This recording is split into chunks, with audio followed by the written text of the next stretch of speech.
The first few times I saw Once Upon a Time in Hollywood, I thought to myself, I want to be cool like this man, Cliff.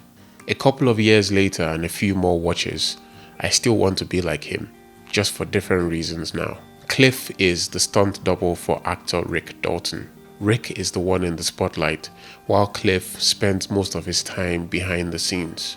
Throughout the film, Cliff puts his own needs to the side and attends to those he cares about. He doesn't seem bothered by the fact that Rick is the one in the spotlight, and he never tries to compete with him. Later in the film, when Rick no longer needs Cliff and can no longer employ him, Cliff doesn't take it to heart.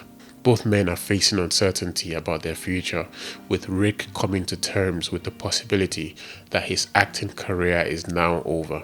Then Cliff gets stabbed while protecting Rick and his wife from members of the Manson family. Lying there in pain, he says to Rick, "I'm not gonna die, it's not my time yet." Words like that coming from someone with no clear future prospects and every reason to feel uncertain felt inspiring to me. Something I haven't mentioned yet is how I felt at the end of the film. Rick spends much of the film worried that his career is over.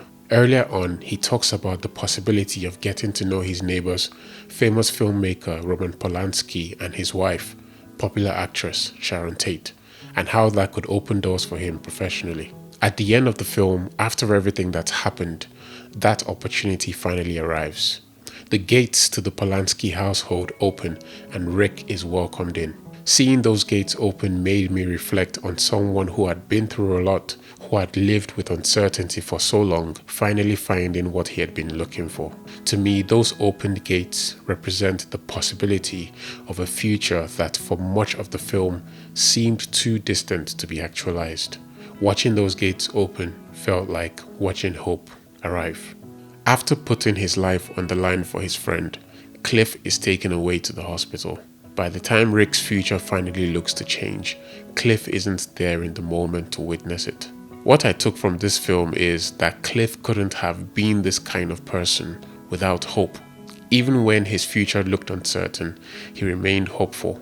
Even after being stabbed, he still believed it wasn't the end for him. The first few times I watched this film, I thought I admired Cliff because he was cool. Though I would still like to be cool, it turns out I actually admired him because despite all the uncertainties in his own life, he never stopped being hopeful and he never stopped being a good friend. If you made it to the end of the video, thank you for watching. If there's something you've been finding difficult to put into words and you would appreciate a little help expressing it, I've created a free writing guide that you can download using the link in the description. I help people put difficult thoughts, emotions, and experiences into words. If that sounds like something that could help you, I would love for you to check out.